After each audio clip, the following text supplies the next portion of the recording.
So hello dear cuties, मैं आपकी story teller गाई तो सीधे आते हैं अपनी स्टोरी पे। प्रीवियस पार्ट में आपने देखा था जो आकाश होता है वो सोच रहा था कि आरवी के पास जाऊँ या ना जाऊँ, बिकॉज जोया और ऋषभ की लोकेशन वहीं बहुत दूर की दिखा रही थी। इधर जो आकाश होता है वो सोचता है कि अब बताना ही पड़ेगा, इसलिए जो आकाश होता है वो आरवी के मतलब घर की तरफ निकल जाता है। जो होटल होता है बड़ा सा वही निकल जाता है उसकी तरफ। तो जो सिया होती है वो रोड पे, सुनसान रोड पे अंधेरे में भाग रही थी। वो भाग रही थी, इधर वो देखती कि कोई टैक्सी शायद मिल जाए। इधर वो उधर देखती है रोड की तरफ, बट दो तीन ऐसे ही कार्स जाती हैं, जैसे कि ऐसे ही लोग जो घूमने जाते हैं उनकी कार जाती हैं। वो रोकने की ट्राई करती है बट वो नहीं रुकती। इधर जो सिया वो थोड़ी देर और पैदल भागते हुए जाती है, मतलब उसी एड्रेस की तरफ। इधर जो थोड़ी देर आगे जाने के बाद होता है वो दिखती है सिया को एक टैक्सी। इधर जो सिया होती है वो रोड के बीच में जस्ट खड़ी हो जाती है और अपने हाथ, दोनों हाथों को हिलाने लगती है कि रोक दो प्लीज़, रोक दो कार, प्लीज़ रोक दो। इधर जो टैक्सी वाला होता है वो एक बूढ़े अंकल होता है। इधर वो टैक्सी रोकते हैं। इधर जैसे ही सिया देखती है कि टैक्सी रुक गई, वो तुरंत जाकर बैठ जाती है। और जो अवनी के फ़ोन में जो एड्रेस लिखा हुआ था वो उस बूढ़े इंसान को बताती है। तो जो वो बूढ़े अंकल होते हैं, कहते बेटा मैं वहाँ नहीं जाऊँगा, बेटा आप उतरिए कार से, मैं वहाँ नहीं जा रहा हूँ, और वैसे भी शाम का समय हो गया है, मेरे घर से आने का समय हो गया। इधर से कहती प्लीज़ अंकल, प्लीज़ मुझे वहाँ छोड़ दिए, आप मेरी सारी ज्वेलरी रख लो। इधर जो सिया होती है वो अपने गहने, ईयररिंग्स और रिंग वो सब उतार के उन बूढ़े इंसान को देने लगती है। इधर जो वो बूढ़े अंकल होते हैं वो कहते हैं बेटा इसकी ज़रूरत नहीं है। जो सिया होती है वो मानती नहीं है और उनकी ड्राइविंग सीट के जो पास में सीट होती है वो वहीं पे रख देती है। कहती और उनके सामने हाथ जोड़ती है, कहती प्लीज़, प्लीज़ अंकल आप मुझे वहाँ तक छोड़ दीजिए प्लीज़। इधर जो अंकल होते हैं वो देखते एक बार सिया की तरफ और उन्हें तरस आ जाता है। इधर वो ले जाने लगते हैं वही लोकेशन की तरफ। इधर जो ज़ोया और ऋषभ थे वो बंधे हुए थे और वो देखते हैं अवनी के पापा और सिवाय की तरफ जो बंधे हुए थे। इधर दोनों चारों लोगों के मुंह पे टेप चिपका हुआ था। इधर जो एक बॉडीगार्ड होता है वो कहता है कि हाँ आए थे बचाने, खुद फंस गए। अरे अवनी कोई ऐसी वैसी, अवनी मैम कोई ऐसी वैसी खिलाड़ी थोड़ी ना है जो तुम लोग उनके आउट कर दो। अरे वो बहुत बेहतर खिलाड़ी है तुम लोगों से। तुमने उन्हें कोई ऐसी घास सिंपल सी समझ रखी थी कि कोई चर के चला जाएगा। अरे फायर है वो, फायर, अपनी मैम हमारी फायर है। इधर जो जोया होती है वो चेयर पे हिलने लगती है, तो मतलब वो ऐसे ही चिल्लाने की कोशिश करती है बट उसके मुंह पे टेप चिपका हुआ था इसलिए वो कुछ नहीं कह पाती है। इधर जो अवनी है वो बेहोश पड़ी हुई थी, उसे थोड़ा सा भी ध्यान नहीं था कि वो बेहोशी पड़ी हुई थी बेड पे। न सिक्योरिटी को कुछ पता कि सिया निकल चुकी है घर से, न किसी को कुछ पता। इधर जो आकाश होता है वो पहुंच जाता है आरवी के होटल के नीचे। इधर वहाँ पे जो सिक्योरिटी खड़ी होती है वो आकाश को रोक लेती है। इधर आकाश कहते मैं जाने दो, मैं आरवी मैम का फ्रेंड हूँ कॉलेज का। इधर जो सिक्योरिटी होती है वो देखती है आकाश की तरफ, कहते हैं हम तो बुद्धू लगते हैं, नहीं हम लोगों ने ऐसे सिक्योरिटी ज्वाइन कर ली, हम लोगों ने कभी तुम्हें कॉलेज में नहीं देखा है। तुम कभी दिखे ही नहीं तो तुमको ऐसे मान लें कि तुम अब आरवी मैम के कॉलेज के फ्रेंड हो। इधर आकाश कहते तुम लोग कभी कॉलेज आए हो? नहीं कॉलेज आए हो? तुम लोग मसूरी के बॉडीगार्ड हो, मुंबई में नहीं कभी आए हो। इधर जो बॉडीगार्ड होता है कहते ए हाइट कैसे रहा है, जुबान ना ज़्यादा चला और खड़ा रहे, अभी हम लोग पूछ के आते हैं। इधर जो बॉडीगार्ड होता है वो चला जाता है लिफ्ट की तरफ और 9th फ्लोर पे बटन प्रेस करता है। इधर जो दूसरा बॉडीगार्ड होता है कहता है कि ओह लग तो वैसे बहुत प्यारे रहे हो, तुम्हारी तो दाढ़ी वाड़ी भी नहीं आती, क्या करते हो ब्रो, एकदम चिकनी चिकनी मलाई जैसे गाल है तुम्हारे। फिर जो वो आकाश होता है वो उस बॉडीगार्ड का हाथ हटाता है कि देखिए बदतमीज, वो हटाता है ऐसे करके हाथ, क्योंकि बॉडीगार्ड से गालों को पकड़ के छू रहा था और कह रहे थे कि वाह क्या मलाई ऐसे गाल है तुम्हारे, क्या तुम्हें तो दाढ़ी भी नहीं आती ब्रो। इधर जो आकाश होता है वो थोड़ा सा दूर जाके खड़ा हो जाता है। इधर बॉडीगार्ड कहता है कि हाँ आ रहा है, अभी पूछ के आ रहा है तो जा सकता है फिर अंदर।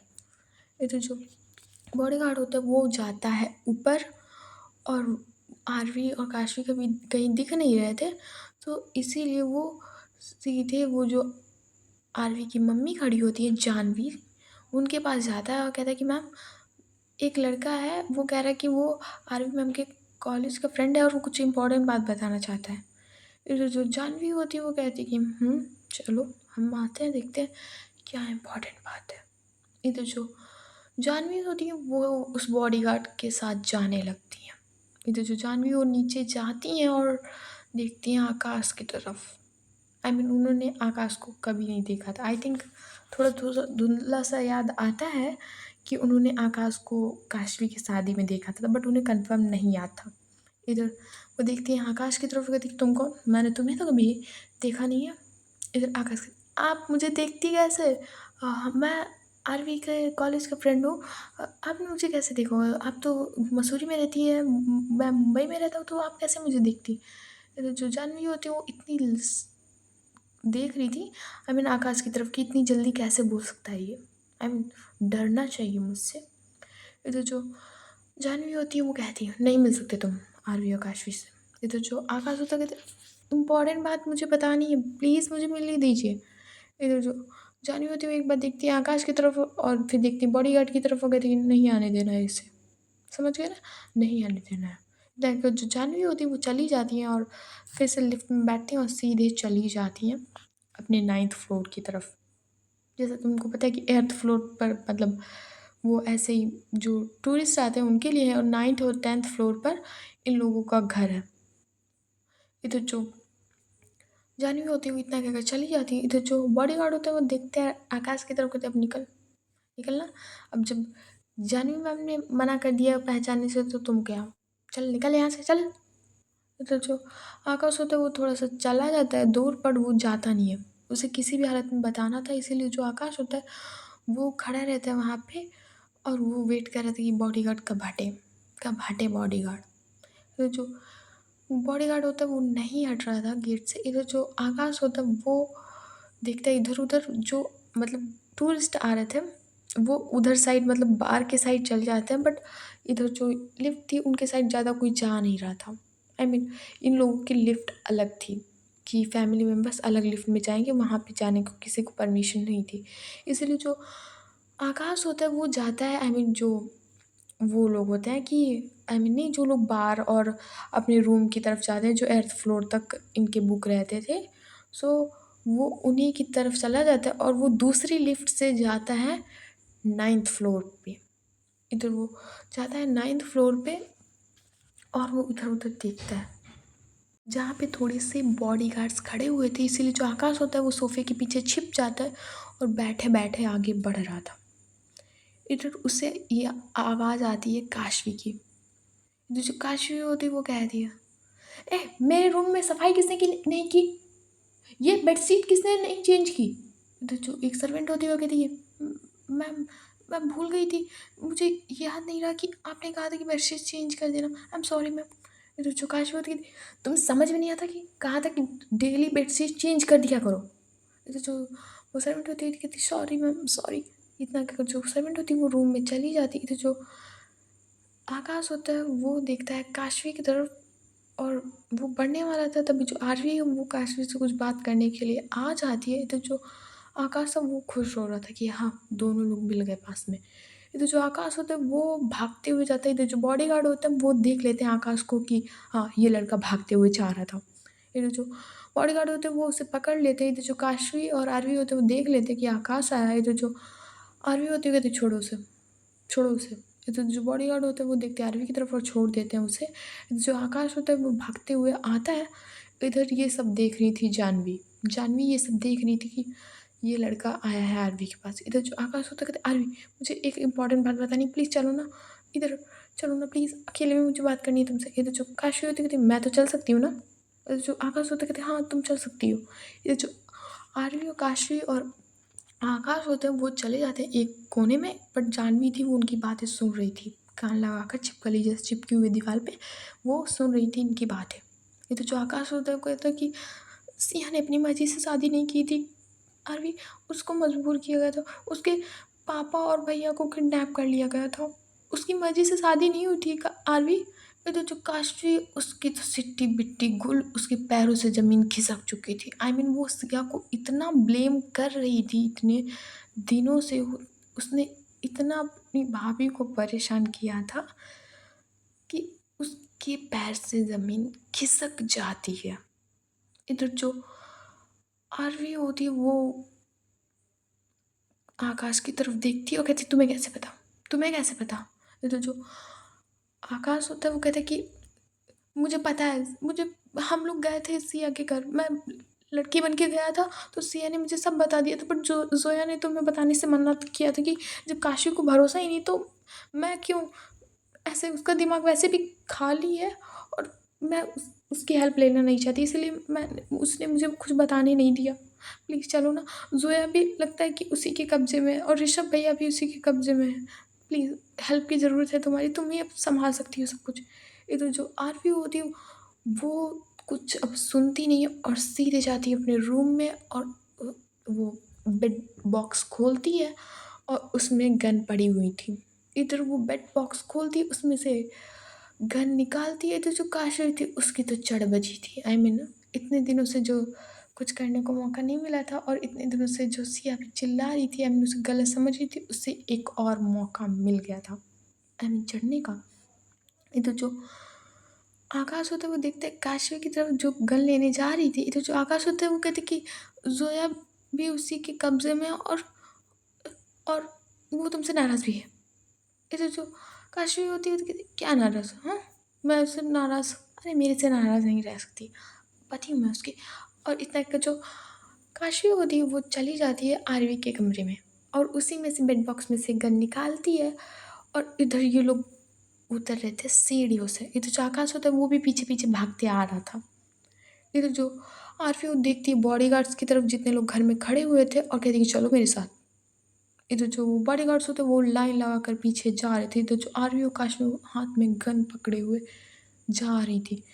इधर जो जानवी होती है आरवी की मम्मी, वो जैसे सुनती कि सब पता लग चुका है पूरी प्लान की, फिर रायता फैल चुका है। इधर जो वो होती है वो अवनी का फ़ोन ट्राई करी थी कि ये लड़की मर कहाँ रही है।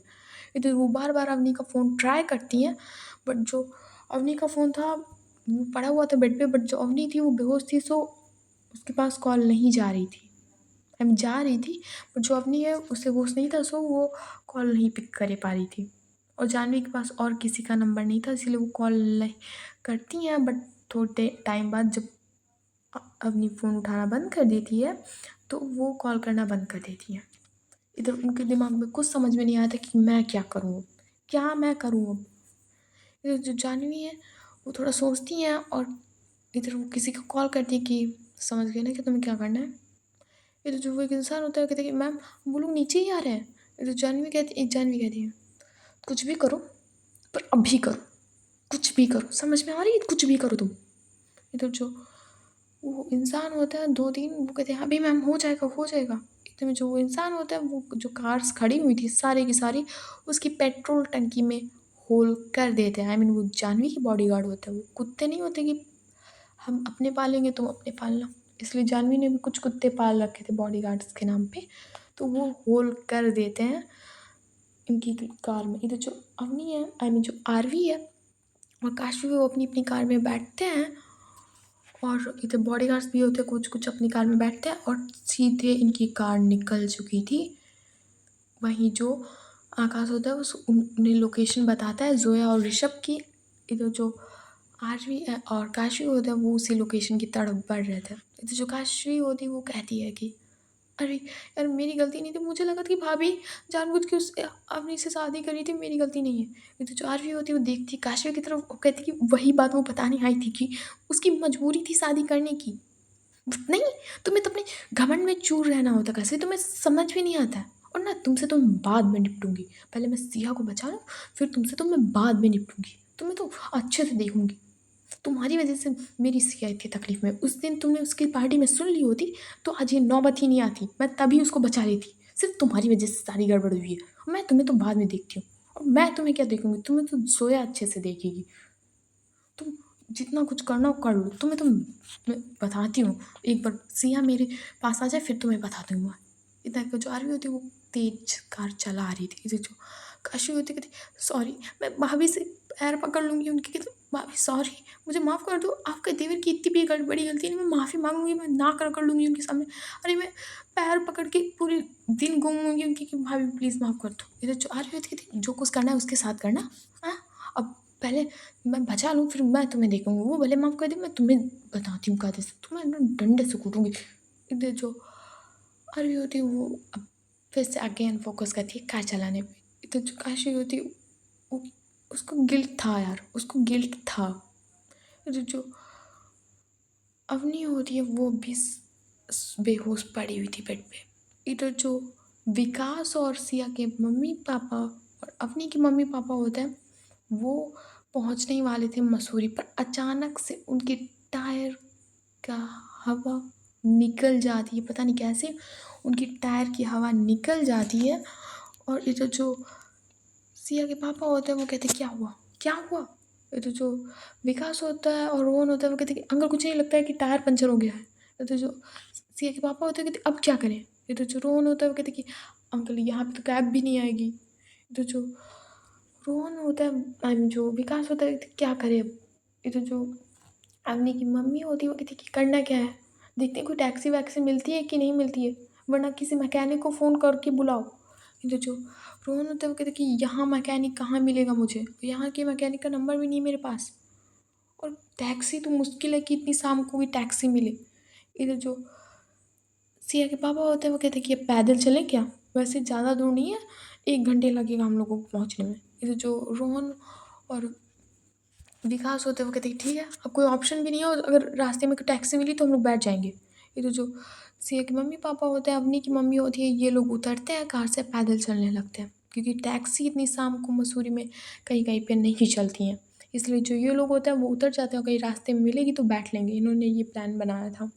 इधर जो ग्वालियर में जो ये लोग बॉडी गार्ड्स को छोड़ कर आए होते हैं उन्हें पुलिस पकड़ के ले गई थी। इधर जो उसमें से एक बॉडीगार्ड होता है वो होश में पूरी था, और 2 लेडीज़ हैं जिन्होंने आई मीन जिनको विकास ने बांध दिया था पिलर से, वो कहती हैं हमें एक कॉल करने दीजिए, हमें एक इम्पॉर्टेंट बात करनी है। और आपने की हिम्मत कैसे हुई कि हमें आप पकड़ सकें, जानते हैं हम किसके लोग हैं, हम अवनी रावत के लिए काम करते हैं, और ये कोई और इंस्पेक्टर नहीं होता है, वही सिंधे होता है जिसकी अभी अभी ओम नाम सत्य राम नाम सत्य हुआ था, कल ही उसका जो राम नाम सत्य हुआ था, वो अपने नी पे पट्टी बांधे हुए पैंट ऊपर किए हुए एक वो पैर की वो बैठा हुआ था। इधर जो जैसे ही वो अवनी रावत का नाम सुनता है सिंधे, वो उसकी तो फट जाती है, उसकी फट जाती है। और इधर वो हवलदार की तरफ देखता है कहती कि ये अवनी रावत के लोग हैं। इधर जो हवलदार होता है वो गर्दन में हाँ हिलाता है, मैं हाँ में सिर हिलाता कहती इधर जो वो सिंधे होता है कहती छोड़ दो इन्हें छोड़ दो, इन्हें छोड़ दो, जल्दी से जल्दी से इनको जाने दो। इधर जो हवलदार होता है वो समझ जाता है कि ये सर की फटी पड़ी है। इधर जो वो बॉडी गार्ड्स होते हैं वो चले जाते हैं। इधर जो एक बॉडी गार्ड होता है कहते क्या करें हम। अवनी मैम को पता चला ना कि सिया के पापा भाग गए हैं और सिया की मम्मी और अवनी की मम्मी भाग गई, तो क्या करेंगे वो मेरा। इधर जो उसमें से एक लेडीज होती है कहती करना क्या है बताओ, अगर बाद में उन्हें किसी और से पता चले ना तुम्हारी कब्र खुदेगी, जला जला के नमक डाल डाल के तुम्हें जलाएंगी वो। तो जो बॉडी गार्ड होते कहते अपनी मैम को नहीं बता सकता, मैं उनके वो वाले जो उनका पर्सनल बॉडी गार्ड होता है कि कोई फेवरेट होता है, सो उन्हीं के पास कॉल करता है। वो कहते हैं कि अपनी मैम को बता दो कि अपनी मैम की मम्मी और सिया की मम्मी और पापा भाग चुके हैं, मुझे खुद नहीं पता, हम लोग अभी जस्ट पुलिस स्टेशन से निकले, अभी मैं आपको बता दूँ। इधर जो बॉडी गार्ड होता है वो बाहर खड़ा होता है, गार्डन में चक्कर लगा रहा होता है। इधर वो भागते हुए जाता है घर के अंदर, और वो देखता है कि रूम अंदर से बंद है। इधर वो जो होता है वो कहता है कि अपनी मैम एक इमरजेंसी है, प्लीज़ दरवाज़ा खोलिए। तो जो अपनी है वो दरवाज़ा नहीं खोलती क्योंकि वो बेहोश है। इधर जो बॉडी गार्ड होता है वो थोड़ी देर तक और बुलाता है अवनी को, बट जो अवनी होती है वो आँखें नहीं खोल रही थी क्योंकि वो बेहोश थी। जो बॉडीगार्ड होता है उसे कुछ गड़बड़ लगती है, इसलिए वो दरवाजे पे पैर मार देता है, और इधर 2-3 बार पैर मारने पर जो कुंडी होती है वो हल्की हो जाती है, वो अचानक से और तेज़ धक्का मारता है और अचानक से दरवाज़ा खोलता है तो वो देखता है कि अवनी मैम बेहोश है। इधर जो वो बॉडीगार्ड होता है वो जाता है अवनी के पास और उसके मुँह पे छींटे मारता है पानी की और कहते हैं, "अवनी मैम उठिए, उठिए, उठिए।" इधर जो अवनी होती है उसको थोड़ा-थोड़ा सा होश आता है और वो अपने सर पे हाथ रखते हुए कहती, क्या क्या हुआ क्या हुआ है? तो जो बॉडीगार्ड होता है वो अचानक से फिर से वही पानी लेता है और फिर से अचानक से छींटे मारता है। इधर जॉब नहीं होती, क्या हुआ है बता तो, पानी की छींटे क्यों मार रहे हो? इधर जो बॉडीगार्ड होता है वो कहते हैं, मैम अवनी के पापा सिया के पापा और सिया की मम्मी और आपकी मम्मी ग्वालियर से बच के निकल चुकी हैं, वो लोग निकल चुकी हैं बच के। और इधर उसे याद आता है कि सिया भी उसके पास नहीं है। इधर वो देखती है इधर उधर साइड और कहती है सिया कहाँ है? इधर जो बॉडीगार्ड होता है कहते, मैम वो तो आप ही के साथ थी और हमें नहीं पता, वो तो आई थिंक वो घर से बाहर नहीं निकली हैं कि मेन गेट पे तो कोई था नहीं। इधर जो अवनी होती है झट से बेड से खड़ी होती है और देखती है पूरे रूम में, वॉशरूम में चेक करती है और इधर बॉडीगार्ड की तरफ नीचे देखती है जाके और कहती कि जल्दी से सिया को ढूंढो, देखो सिया कहाँ है। इधर जो बॉडीगार्ड्स और कुछ लेडीज़ होती हैं वो देखती है सिया की कहीं नहीं, वो पूरा घर चेक करते हैं और उधर जो सारे बॉडीगार्ड्स होते हैं वो कहते हैं कि मैम अब सिया मैम कहीं नहीं दिख रही है। तो जो कुछ लेडीज़ होती हैं वो भी आती हैं इधर-उधर से और कहती है, मैम अब सिया मैम कहीं नहीं दिख रही मैम। इधर जो अवनी होती है वो जो सामने कुछ पड़ा होता है वो सीधे नीचे चला के मार देती है और कहती, सिया को कहीं से भी ढूँढ कर लाओ जाके वरना तुम लोगों की खैर नहीं, तुम लोगों को गोलियों से भून दूँगी मैं। जल्दी से सिया के पास कहीं से भी सिया को ढूँढ कर लाओ। इधर जो वो बॉडीगार्ड होता है वो मैम पास में खड़ा होता है कि मैम मुझे लगता है सिया मैम भाग गई हैं घर से। इधर जो वो अवनी होती है वो उस बॉडी बिल्डर का कान पकड़ती है, बॉडीगार्ड का कान कान और उसकी कॉलर पकड़ती है और उसको खींच के ले जाती है पिलर के पास और बस सिर उसका जड़ देती है उसी पिलर में। कहती, हिम्मत कैसे हुई तुम्हारी ये कहने की सिया मैम भाग गई हैं, उससे मैं खदेड़ के लाऊंगी। उसके पर निकल रहे हैं धीरे धीरे और इधर वो जाती है कार की तरफ और उसे थोड़ा बहुत अभी उसे धुंधला-धुंधला थोड़ा-सा दिख रहा था। इतनी भी वो होश में नहीं थी। इधर जो अवनी होती है वो अपने हाथ की तरफ देखती है और वहीं पे अपने ही हाथ को ज़ोर से काट लेती है। काट लेती है वो अपने हाथ से इधर जैसे वो काटती है वो थोड़ी-सी चीखती है और कहती है आह! बट उसकी आँखें होती हैं अब पूरी तरह से खुली थी। जो थोड़ी देर पहले ब्लिंक कर रही थी, वो पूरी तरह से खुलती हैं और वो देखती है अपनी हाथ की तरफ जिस पे काटने से खून तक निकल आया था। इतनी टाइटली वो खुद के काटती है। आई मीन कभी-कभी होश नहीं रहता है तो नहीं तो सिर को दीवार में पकड़ो, नहीं पटको, नहीं तो अपने गाल पे तमाचा मारो, नहीं तो काट लो खुद को, तो बेहोशी की हालत से थोड़ा बहुत बचा जा सकता है। ये तो जो अवनी होती है वो कार में जाकर बैठती है और कहती है, सिया तुमने भाग के बहुत बड़ी गलती की है। इस बार तुम्हें इसका खामियाजा बहुत महंगा पड़ेगा सिया। इतना कहकर जो वो होती है वो सीधे कार ले जा रही थी। वो समझ जाती है कि वो वहीं गई होगी क्योंकि उसने फ़ोन चेक किया था, वो एड्रेस की स्क्रीन शो हो रही थी जो सिया ने चेक करके छोड़ दी थी। इधर जो अवनी होती है वो वहीं जा रही थी। इधर जो आरवी होती है वो भी वहीं जा रही होती है। इधर वो जो सिया होती है वो फैक्ट्री से कुछ ही दूरी पर होती है बट जो वो टैक्सी होती है वो अचानक से रुकती है, फिर चलती है, रुकती है, चलती है, फिर रुकती है, फिर चलती है। वो ब्रेक लगती है कभी फिर चलने लगती है। फिर जो सिया होती है कहती क्या हुआ अंकल?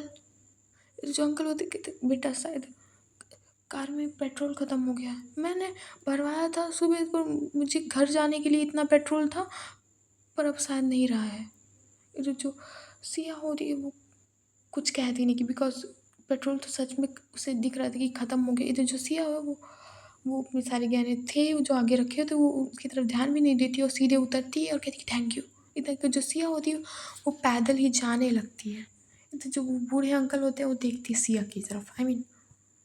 कोई इतनी सी बात के लिए इतने सारे गहने कौन देकर जाता है। इधर जो बूढ़े अंकल होते हैं वो निकलते हैं अपनी टैक्सी से और वो सारे गहने उठाते हैं। इधर वो देखते हैं सिया की तरफ कहते हैं बेटा अपने गहने ले जाओ। नहीं चाहिए मुझे, मैंने वैसे भी तुम्हें जहाँ जाना था वहाँ नहीं छोड़ा तो ये गहने पकड़ो।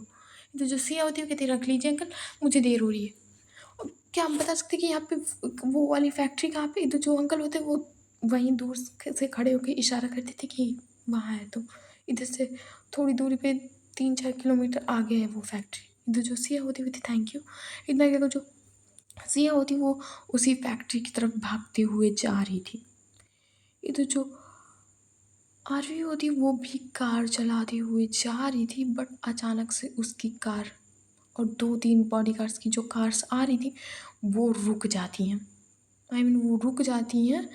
इधर जो आरवी होती है वो देखती है काशवी की तरफ कि अब क्या हुआ? इधर जो काशवी होती है वो देखती है पेट्रोल के जहाँ पे मीटर से बताता है कि पेट्रोल अ, बिल्कुल खाली है। इधर जो काशवी होती है कहती है पेट्रोल नहीं है कार में। इधर जो आरवी होती है कहती है पागल हो क्या? सारे टैंक फुल थे और कार चली कितनी है जो अभी ये पेट्रोल खाली हो गया। वो देखती है मीटर की तरफ कि पेट्रोल सच में खाली है। इधर वो उतरते हैं ये दोनों कार से, तो देखते हैं कि पेट्रोल रास्ते में गिरते हुए आया है। इधर जो आरवी होती है वो मारती है चेयर बोनट पे, शिट शिट शिट, क्या करूँ मैं? इधर जो काशवी होती है वो देखती है कि अभी जो 2-3 कारें होती हैं वो बॉडीगार्ड्स की आ रही होती है पीछे, कहते हैं कि इनको उतारो, इनको उतारो, ये लोग बाद में आते हैं, हम लोग इनकी कार लेकर चलते हैं। इधर जो आ रही होती है वो आती है उनके सामने, जो बॉडीगार्ड्स की कार होती है वो भी वहीं पे रुक जाती हैं इन कारों को रुका हुआ देख कर। इधर जो आरवी होती है कहती है निकलो यहाँ से। इधर जो बॉडीगार्ड होते हैं 2 मिनट नहीं लगाते, सारे बॉडीगार्ड्स होते हैं जो एक कार में बैठे होते हैं वो उतर जाते हैं। इधर जो आरवी होती है कहती है इसी कार पे सारे बॉडीगार्ड्स लद के आओगे, एक भी यहाँ बॉडीगार्ड खड़ा नहीं होना चाहिए, जैसे भी आओ इन 2 कारों में घुस कर आओ, चाहे दबदबे बन के आओ, इन्हीं कार्स में आने चाहिए। इधर जो बॉडीगार्ड्स होते हैं वो उसी कार पे कैसे भी लद लद के आ जाते हैं। तो जो आर्य काशी होते हैं वो वहाँ से कार निकालते हैं और 2 कारें और थी इनके पीछे, उसमें भी बॉडीगार्ड भूसे की तरह भरे हुए थे। इधर जो अवनी है वो भी बढ़ रही थी उसी फैक्ट्री की तरफ। इधर जो सिया होती है वो पहुंच जाती है उसी फैक्ट्री के पास में। इधर जो सिया होती है वो देखती है कि गेट पे ही बॉडीगार्ड्स खड़े हुए थे। इधर जो सिया होती है वो चुप चुप के देखती है कि कहीं से निकलने का रास्ता तो होगा, कहीं से तो जाने का रास्ता होगा। इसलिए वो फैक्ट्री के पीछे जाती है और उसे दिखाई देती है एक विंडो। इसलिए जो सिया होती है वो उस विंडो से झाँक कर देखती है तो वहाँ पे बॉडीगार्ड्स खड़े हुए थे, बट उनका मुँह फेस दूसरी तरफ था, सो वो उसी विंडो से बहुत ध्यान से उतरती है। बहुत ध्यान से, बहुत धीरे से उस विंडो से कूदती है और वो चली जाती फैक्ट्री के अंदर। तो जो आरवी और काशवी आ रहे थे उनकी पेट्रोल अब दूसरी कार का भी स्वाहा हो जाता है, स्वाहा हो जाता है उसकी दूसरी कार का भी पेट्रोल। इधर जो 2 कारें पीछे आ रही थी वो भी थोड़ा आगे जाकर ही रुक जाती हैं क्योंकि उनकी भी पेट्रोल टंकी में अच्छे खासे छेद हो रखे थे, सो उनकी भी पेट्रोल। इधर जो आरवी होती है वो गुस्से में ही उतरती है और कहती है कि शिट, ये चल क्या रहा है, एक साथ इतनी सारी गाड़ियों का पेट्रोल कैसे खत्म हो सकता है। इधर जो काशवी होती है वो कहती है कि कोई घर, आस्तीन का सांप अपने घर में ही है, कोई विभीषण है जो अपनी लंका ढाने पे तुला हुआ है। जो आर्य होती कहती क्या लगा रखे विभीषण लंका, कुछ करो काशी, कुछ करो। तो जो काशी होती है कहती करूँ क्या मैं, पैदल ही चलो अब। तो जो आर्य और काशी होते वो अब जा रहे थे पैदल।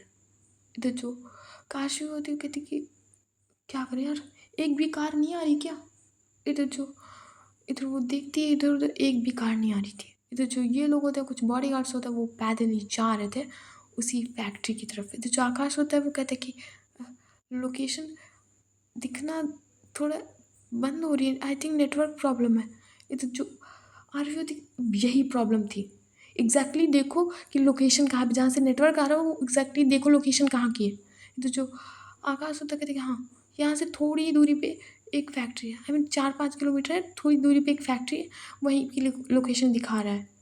इधर जो आरवी होती गई थी बॉडीगार्ड्स भागना स्टार्ट कर दो, तुम्हें पता नहीं फैक्ट्री कहाँ पे, तो भागना स्टार्ट कर दो। इधर जो बॉडीगार्ड्स होते हैं वो भागना, हाथ में गन, और वो होता नहीं जैसे कि रोबोट मूवी में दिखाया गया थी एक साथ सारे लोग भाग रहे हो, जस्ट वैसे ही सारे बॉडीगार्ड्स भागते हुए जा रहे थे। इधर जो आर्य काशी होते वो भी पैदल चल रहे थे, आई मीन भाग रहे थे वो भी। ये जो काशी है उसकी नजर जाती है एक कार पे जो आ रही थी। ये तो जो काशी होती है वो कहती कि हो गया जुगाड़, हो गया जुगाड़ हमारे लोगों को बचाने का। ये तो जो आर्य होती है कहती क्या, क्या कहाँ जुगाड़। ये तो जो वो देखती है कार की तरफ और कहती ये आ रहा जुगाड़। ये तो जो काशी होती है वो जाती है और आरवी जाती है और रोड पे जो कार आ रही थी वो उस कार के पास खड़ी हो जाती और उससे कार के सामने अपनी गन लेकर आई मीन उसकी तरफ पॉइंट करते हुए वहीं कार की तरफ दिखाते हुए क्या है, आई मीन दिखाते हुए दिखा रही थी, आई मीन कि रुक जाओ। इधर जो कार है वो सीधी सादी फैमिली की होती है। इधर वो कार रोक देते हैं और इधर वो देख रहे थे। इधर उसमें जो लेडी बैठी होती है वो कहती कि अरे ये तो लुटेरे लग रहे हैं। तो जो उसके हस्बैंड बैठे हुए थे लुटेरे नहीं, देखो ना अच्छे अच्छे कपड़े पहन रखे तो लुटेरे नहीं हो सकते हैं। इधर जो औरत होती है उसकी कहती है कि पागल हो क्या, गन देखो हाथ में। इधर वो जो औरत होती है वो अपने सारे गहने निकाल देती है और वो जो सीट में पॉकेट नहीं होती है वो उसमें घुसेड़ देती है। इधर जो आदमी होता है कहती क्या कर रही हो। इधर वो औरत कहती ये अभी गहने मांगेंगे, ये अभी गहने मांगेंगे मेरे, इससे पहले कि गहने मांगे मेरे मायके वाले ने बड़ी मुश्किल से दिए थे, पता है ना मेरी माँ ने कितनी मुश्किल से दहेज दिया था तुम्हें, और ये मेरी माँ की आखिरी निशानी है। वो तो अब नहीं रही है इस दुनिया में पर उनकी निशानी को मैं संभाल के रखूँगी। इतना कि जो औरत होती है वो उसी में आई मीन वो अपने जेवर छुपाने लगती है, आई मीन जो हार वगैरह सब तो थे वो उन्हें छुपाने लगती है। इधर जो आर्य काशी होते हैं आते हैं इनकी खिड़की पे आकर देखो खोलो। इधर जो आदमी होता है डरते डरते अपने हाथ ऊपर कर देता है, इधर वो कार का वो खोलता है और सीधे बाहर खड़े हो जाते हैं। इधर जो औरत थी वो बैठी हुई थी। इधर जो काशी होती है उतरो आंटी जी उतरो। इधर जो औरत थी आंटी जी दिखती है तुम्हें, तुम्हारी उम्र क्यों है। और जो काशी होती है गन मेरे पास है उनको अपनी उम्र की पड़ी है। इधर जो वो आ रही होती कहती है आप उसमें से कोई कार ले लीजिए और हमें कार ये दे दीजिए, आपसे महंगी नहीं कारें वो और हमें ज़रूरत है। आपको चिंता मत कीजिए आपके घर आपकी कार पहुंच जाएगी, वरना नहीं विश्वास होता तो आप लोग इसी कार में बैठ जाइए जाके, आपको कल तक कार मिल जाएगी आपकी। इतना कि जो आरवी और काशी होते हैं वो उसी कार में जाकर बैठ जाते हैं कि लो बस। इतना कि जो आरवी और काशी होते हैं वो अब कार ले जा रहे थे बट जो अवनी होती है वो इनसे अब आगे निकल गई थी। इसी के बीच में ये लोग ध्यान नहीं देते हैं और ये कार से इनकी के आगे निकल गई होती है अवनी की कार।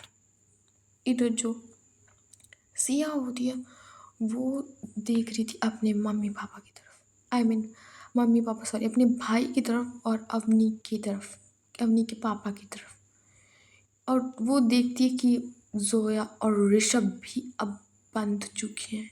इधर वो जो सिया होती है वो शॉक्ड होती कि ये लोग कब आए, आई मीन ये लोग यहाँ कैसे बंद हो सकते हैं। इधर जो सिया होती है वो धीरे धीरे बढ़ती है और इधर जो जोया होती है वो देख लेती है सिया को। इधर जो जोया होती है आई मीन हाथ खुलवा के इधर जो सिया होती है अपने नाम में गर्दन हिलाती है कि बॉडी गार्ड्स है यहाँ पे। इधर जो जोया होती है वो धीरे धीरे एक वो थी आई मीन चेयर में कील लगी हुई थी, थोड़ी धीरे धीरे अपनी उसी कील में रस्सी घुसेड़ती, आई मीन जिससे रस्सी थोड़ी थोड़ी बहुत कम कटी थी। आई मीन ये नहीं होता कि हाँ इतनी देर में पूरी रस्सी कट जाए, नहीं एक उसके 5-6 धागे थे वो टूटे थे रस्सी के। इधर जो सिया होती है वो चुपके से बढ़ रही होती है जोया की चेयर की तरफ। इधर जो बॉडी गार्ड्स होता है वो ज़्यादा ध्यान नहीं दे रहे थे क्योंकि इतनी रात से जग के वो भी थक गए थे। इधर जो सिया होती है वो वहाँ पे बहुत सारे बोरे लगे हुए थे उसमें कुछ भरा हुआ था, उन्हीं के पीछे पीछे जाती है और वो जो जोया की चेयर उसी से लग कर लगी हुई थी इसलिए जो सिया होती है वो जोया के हैंड थोड़े से धीरे से खोल देती है। जो जोया होती है उससे अपने हाथों में थोड़ा ढीलापन फील होता है इसलिए वो हाथ धीरे से निकालती है और बस आई मीन उसको यकीन हो गया था कि मेरे हाथ अच्छे से खुल गए। ये तो जो सिया होती है वो ऋषभ की तरफ इशारा करती है कि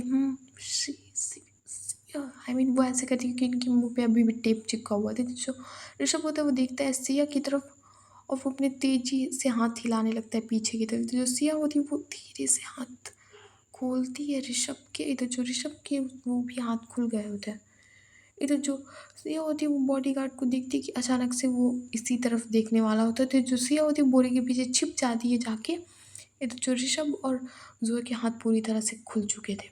इधर ये दोनों लोग अपने हाथ अचानक से खोलते हैं। इधर वो जो बॉडीगार्ड खड़ा हुआ था उसके ऋषभ मार देता है पंच, उसके हाथ से वो गन लेता है और 2-3 जो बॉडीगार्ड वहीं पे पास ही में खड़े हुए थे वो उन्हें गोलियों से भूनने लगता है। आई मीन वो होता है ना बहुत तेज। आई मीन कोई भी रिएक्शन, इससे पहले वो हमें भून दे, इससे पहले वो 4-5 बॉडीगार्ड को इतने में भून देता है, आई मीन मार देता है गोली। इधर जो सारे बॉडीगार्ड्स होते हैं वो अलर्ट हो जाते हैं, जो भी लोग बाहर अंदर सब लोग खड़े हुए थे, जो वो ज़ोया होती है वो खोलती है जाके सिवाय की रस्सी और अवनी के पापा की रस्सी। इधर जो सिया होती है वो भी अब आती है और अपने भाई को पकड़ती है और इधर वो ज़ोया को पकड़ती है। इधर जो ज़ोया होती है वो अवनी के पापा का हाथ पकड़ती है और इनको पहले बोरे के पीछे छिपाती है जाके। इधर जो 2-3 बॉडीगार्ड्स टपक चुके थे। उसके बाद जो ज़ोया होती है वो गन उठाती है पर उसको गन चलानी नहीं आ रही थी। उसे गन चलानी नहीं आती, इधर वो ट्रिगर दबाती है बट नहीं, उससे कुछ हो ही नहीं रहा था। इधर जो वो बॉडीगार्ड होता है वो एक आता है, क्योंकि सबके पास गन नहीं होती इसीलिए जो एक बॉडीगार्ड होता है वो आता है ज़ोया के पास। इधर जो ज़ोया थी वो जिस उसने जो गन पकड़ रखी थी, जैसे वो बॉडीगार्ड आता है वो गन ही लेती है और बस उसके माथे पे ठप से मार देती है। आई मीन बहुत टाइटली मारती है। इधर जो बॉडीगार्ड होता है वो टाइटली अपने सिर को पकड़ लेता है बहुत तेज, आई मीन बहुत तेज मारता है ज़ोया ना। इधर जो सिया के पास होता है वो एक लफंगा जाता है। इधर जो सिया होती है वो उस पे बोरे की आई मीन जो लगी हुई थी लाइन वही उस पे गिरा देती है। इधर जो वो बॉडीगार्ड होता है वो बोरे के नीचे ही दब जाता है। इधर जो सिवाय था वो तो तम्बाकू ऐसा बड़ा स्मार्ट था, बहुत स्मार्ट था तम्बाकू ऐसा। इधर वो बोरे की कट्टी को ही खोल देता है, मैंने होता है ना कि उसका मुंह ही खोल देना। इधर उसमें पता नहीं क्या भरा हुआ था, वो उस बॉडीगार्ड के थोड़े पे ही गिरता है जाके। इधर जो अवनी के पापा थे वो बेस्ट फाइटर थे, कह सकते हैं कि वो एक एक बॉडीगार्ड को चुन चुन के उसके बाल पकड़ पकड़ के मेज पे और कहीं कट्टी में घुसेड़ देते, कहीं वो ड्रम में घुसेड़ देते जाके। इधर जो ऋषभ होता है उसकी गन खाली हो चुकी थी। इधर जो बॉडीगार्ड्स होते वो अब ऋषभ से लड़ रहे थे। इधर जो अवनी होती वो गेट को ना ऐसे तोड़ के अपनी कार से आती है और इधर उसी की जो सिया का भाई होता है वो एक आई मीन वो एक बॉडीगार्ड को छोटे बच्चे की तरह परेशान कर रहा था। आई मीन किधर इधर भागता उधर भागता, सो इसलिए उसका वो चल रहा था। इधर जो अवनी होती है वो उसके भाई को पकड़ लेती है गर्दन से और उसके ऊपर गन पॉइंट करती है और कहती है कि बहुत हुआ तमाशा, अब अच्छा सा खेल खेलते हैं। इधर जो सिया जोया ऋषभ होते हैं और अवनी के पापा होते हैं वो देखते हैं अवनी की तरफ। इधर जो बॉडीगार्ड मार खा के पड़े हुए थे वो अब अपने कपड़े झाड़ते हैं और कहते हैं कि बस हो गया खेल, हो गया, अब अवनी मैम आ गई हैं। इधर जैसे ही उसने कहा था कि अवनी मैम आ गई हैं, जिस बॉडीगार्ड ने कहा था, जो अवनी होती है वो उसकी तरफ गन पॉइंट करती है और बस शूट कि तब से कुत्ते, इन 4 लोगों को तुम लोगों से नहीं संभाला जा रहा था। इधर वो बॉडीगार्ड को गोली मार देती है और इधर जैसे ही सिया उस देखती है कि बॉडीगार्ड को गोली मार दी है अवनी ने, वो डर जाती है कि अवनी कुछ भी कर सकती है। इधर जो सिया होती है वो देखती है अपने भाई की तरफ जो अवनी के कब्जे में था। इधर जो अवनी होती है वो देखती है सिया की तरफ, कहती है, सिया बेबी तुम्हें अच्छा ही नहीं लगता है कि Siya you are so hot sexy, but तुम अब जाओगी काम से, तुमने तुम्हारी हिम्मत कैसे हुई, आ जाओ मेरे पास वरना तुम्हारे भाई को मैं ऊपर पहुंचा दूंगी। सिया आओ मेरे पास, जल्दी आओ, कदम बढ़ाओ अपने, वरना तुम्हारे भाई के कदम ऊपर जाएंगे सीधे। सिया आओ मेरे पास। इधर जो जोया होती है वो गुस्से में बनने लगती है अवनी की तरफ। इधर जो अवनी होती है वो देखती है जोया की तरफ, कहती है, ओ जोया रुक जाओ, अपने कदम को वहीं पे रोक लो, वो तुम समझती हो कि मैं पुरानी वाली अवनी हूँ जो तुम्हें छोड़ दूंगी, ये गलतफहमी तुम दूर कर लो जोया और खड़ी हो जाओ वहीं पे। तुम्हें ज़्यादा ओवर स्मार्ट बनने की ज़रूरत नहीं है, नहीं तो तुम्हें दूर करते हुए ज़रा भी टाइम लगेगा, तुम ऊपर पहुँच जाओगी सोया, तो कदम अपनी वहीं पे रोक लो। अगर तुम्हें अपनी जान की परवाह नहीं तो सिवाय की तो जान की परवाह होगी ना। तुम्हारी एक गलती सोया सिवाय को ऊपर पहुँचाने में हेल्प कर देगी सिया की। जो इतनी बार सिया ने इतना सहा है वो सहना उसका बेकार जाएगा सोया। तो कदम उठाने से पहले सोच लेना। और सिया, तुम बड़े क्यों नहीं रहे हो बेबी, मेरी तरफ आओ, आओ ना, आओ, आओ, मैंने कहा ना आओ। ये जो सिया होती है वो बढ़ रही होती एक एक कदम करके आगे, और उसकी आंखों में आंसू थे उसकी आंखों में। और पता है उसकी साड़ी पूरी लटक रही थी, आई मीन थोड़ी सी पिन थी उसके शोल्डर पे थी, बाकी पूरी साड़ी लटक रही थी। और उसके हेयर बिल्कुल फ्रिजी हो चुके थे, आई मीन बिल्कुल वो हो रहे थे। रात के 1-2 बज चुके थे, 1-2 बज चुके थे। इधर जो अवनी होती है, इतने धीरे धीरे चलने से काम नहीं चलेगा सियार। अगर मैं धीरे धीरे करके अभी तुम्हारे भाई को तड़पाऊँ मारूँ कुछ भी करूँ तो चलेगा ना तुम्हें। इधर जो सिया होती है वो तेज़ी से कदम बढ़ाती है, मैं इतनी तेज़ी से भी नहीं बढ़ाती है पर बढ़ाती है। इधर जो अवनी होती है वो देखती है सिवाय की तरफ, कहती है लगता है तुम्हारी दीदी को तुमसे प्यार नहीं है सिवाय, देखो कितनी धीरे धीरे आ रही है अपने पति के पास। हाँ, देखो कितनी धीरे धीरे आ रही, अच्छा नहीं लग रहा ना सिवाय। अब मुझे लगता है तुम्हें पहुंचाना ही पड़ेगा ऊपर भैया। साले साहब, अब तुम ऊपर जाने के लिए तैयार हो जाओ। सॉरी साले साहब, जाना पड़ेगा आपको। इधर जो सिया होती है कहती है, रुको अवनी, अरे प्लीज़ रुक जाओ। इधर जो अवनी होती है कहती है, रुकी हूँ, अच्छा रुकी हूँ, आ जाओ यार, बहुत तड़पाती हो सिया तुम। इधर जो सिया होती है वो जाती है अवनी के पास और खड़ी हो जाती है।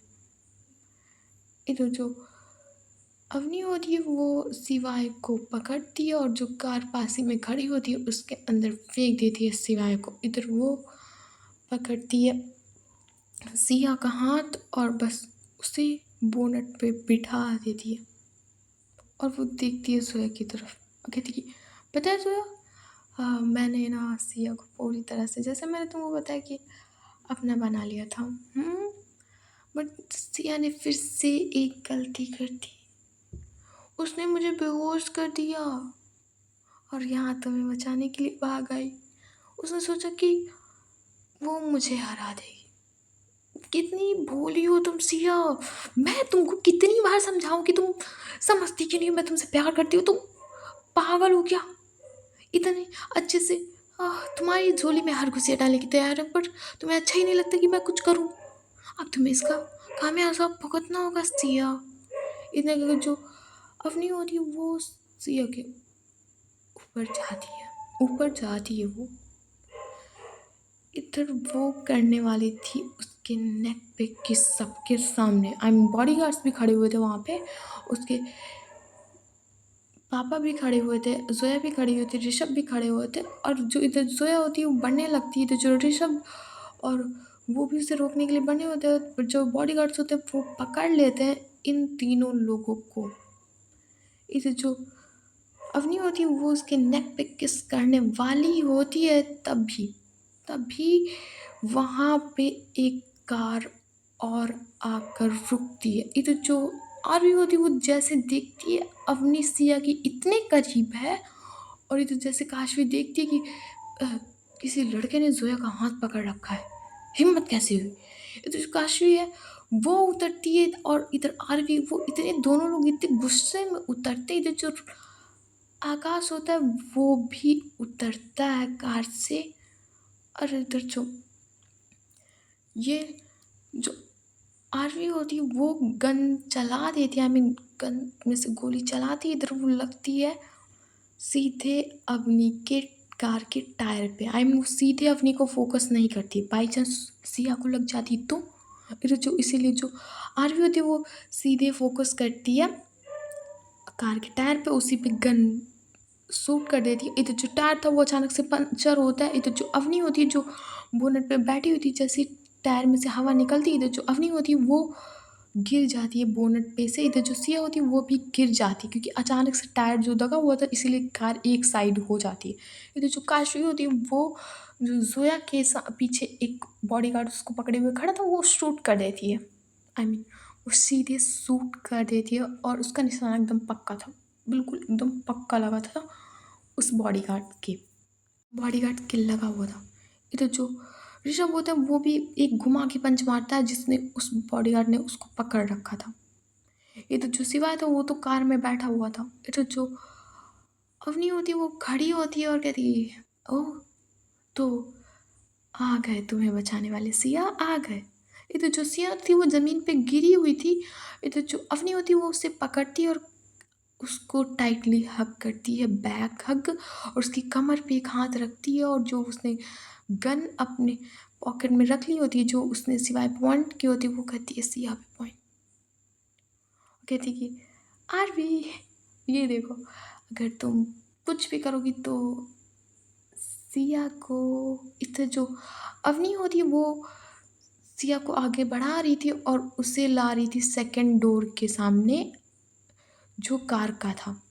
इधर जो सिया होती है वो छुड़ाने की कोशिश करती है बट अवनी ने उस पर बहुत टाइटली पकड़ रखा था। और इधर जो आरवी होती है छोड़ दो अवनी, तुम्हारे लिए बिल्कुल अच्छा नहीं होगा, छोड़ दो उसे। इधर जो आरवी जो अवनी होती है वो कहती है कि कैसे छोड़ दूँ, मेरी बीवी है वो, बीवी। इधर जो अवनी होती है उसको टाइटली उसकी कमर को प्रेस कर रही थी। इधर जो आरवी उसका नजर जाती है अवनी के हाथ में जो उसकी कमर पे था और वो उसे प्रेस कर रही थी। इधर जो अवनी होती है वो सिया की तरफ अब ना करके वो जो उसका भाई कार में बैठा हुआ था वो उसकी तरफ पॉइंट करते हुए कहती कि मैं सिया को कभी नहीं मार सकती, सिया में मेरी जान बसती है। आरवी तो तुम्हारे साले साहब जाएंगे, सिया तुम्हारा भाई जाएगा, मनाना तुम बहुत अच्छे से रक्षाबंधन, वरना कह दो कि आरवी यहाँ से चली जाए। ये जो सिया होती है वो अब आती है अपने असली विस्तार में। इधर जो सिया होती है वो अपनी कोहनी को मारती है अवनी के चेस्ट एरिया पे। इधर जो अवनी उसके हाथ से गन छूट जाती है और गिर जाती है ज़मीन पे। इधर जो अवनी वो ऐसे उसके दर्द होता है जो सिया ने मारा था। इधर जो आरवी होती है वो अब जाती है और अवनी का कॉलर पकड़ लेती है और 2-3 हनक के पंच मारती है। इधर जो काशवी है वो कुछ बॉडीगार्ड से लड़ रही होती है, जो ऋषभ और जोया होते हैं वो कुछ बॉडीगार्ड से लड़ रहे होते हैं। सो गाइस आज की स्टोरी बस यहीं तक, देखते हैं नेक्स्ट पार्ट में क्या होता है। तो अच्छा सो स्टोरी अच्छी लगी है तो लाइक एंड सब्सक्राइब कर देना और देखते हैं नेक्स्ट पार्ट में क्या होता है। अच्छा ये बताओ कि कुछ दिन बाद रक्षाबंधन आ रहा है तो तुम्हारे भाई लोग तुम्हें कितने रुपए देते हैं? जो सगा भाई है तुम्हारा वो तुम्हें कितना रुपए देता है? मेरा वाला तो आ, और घायल 100 रुपये पकड़ो, 100 रुपये तुम्हारे लिए बहुत है। ऐसा होता है कभी कभी तो 50 ही पकड़ा देते कि लो। जो बड़े भाई और मतलब ताई जी और बुआ के वगैरह वगैरह लड़के होते हैं वो ज़्यादा ज़्यादा देते हैं। 500 1000 2000 वो देते हैं। बट वो होते हैं ना सगे भाई बड़ा टुच्चा इंसान होता है तो वो देगा। अगर तुम ज़्यादा बात करोगे कि ये 50 रुपये दिखाओ हुई इधर वो तब को कहिए हमारा भाई तो 10 साल की रही पर उसकी जुबान बहुत ज़्यादा चलत है तो वो क्या कहिए। एक बात बताओ दीदी, मिठाई किसके रुपये से आई है? ये जो तुम मुझे छेने खिला रही हो ये किसके रुपये से आए हैं? तो मेरे मुँह से निकलता कि पापा के रुपये से आए तो। और कि राखी वो ए लौड़ाई हमने राखी ना अपने रुपये से खरीदी है तो ज़्यादा हीरोपंती ना करो, हमका रुपया ज़्यादा दो। इधर जो पापा हुए वे कहिए अब पापा हमारे बड़े वैसे नहीं बट ये मामला में वही बड़े तेज है तो ये साथ हैं अपने लड़का के क्योंकि भाई जेब तो से तो रुपये तो पापा के ही जाएंगे। तो पापा कहेंगे बात तो सही है, मिठाई तो मेरे पैसे से आई है तो देखो भाई तुमका आइते ज़्यादा नहीं मिलेगी, 50 रुपया ले भी हुई तो ले नहीं तो 100 रुपया आइते ज़्यादा तुमका नहीं मिलेगी क्योंकि मिठाई तो मेरे पैसे से आई। तुम राखी जो नहीं 10-20 रुपये की लाई हो आइते कुछ काम नहीं हुई। इससे जो मम्मी है वही हमारे साथ होती हैं कि एक साल बाद तो तुमको त्योहार आवत ही और नहीं तुमको बापू तन के तुमको तब कंजूसी कर चुप्पे दे ज़्यादा रुपया दो। बट तब भी मेरे ना पापा सुनते हैं और ना भैया सुनता है कि ले हम तो अत्ते दीबो। अब क्या करूँ छे ये खुद के भाई इतने कंजूसी टाइप में हो थे, अब क्या करूँ छे। बट क्या कर सकती हूँ, ये खुद के भाई ऐसे ही होते हैं। पर मिठाई का डिब्बा मैं भी नहीं देती हूँ। एक वही मैं तो खइबो और बाकी अपने अपने रूम में रखिए ताए क्या कि जो 50 रुपया में तुमको एक ही छेना नसीब हुई, एक ही खाओ। जो तुम राखी बांधे टाइम जो तुमको खिला रहा है बस वो तो ही खाइयो तुम, इतनी ज़्यादा तुमको नहीं देबो। बस इधर हम अपने छेनों को डिब्बा उठा लिए इधर, पूरे रक्षाबंधन तो हमें खइबे, वही मिठाई हम खाइए थे। बाकी आती हैं बुआ वगैरह सब लाती हैं, पर क्या करूँ यार, तुमने रक्षाबंधन में 50 रुपये दिए तो उसी के साथ से तुमको मिलेगा। So bye bye, good night, tata, see you. बता देना तुम्हें कितने रुपए मिलते हैं।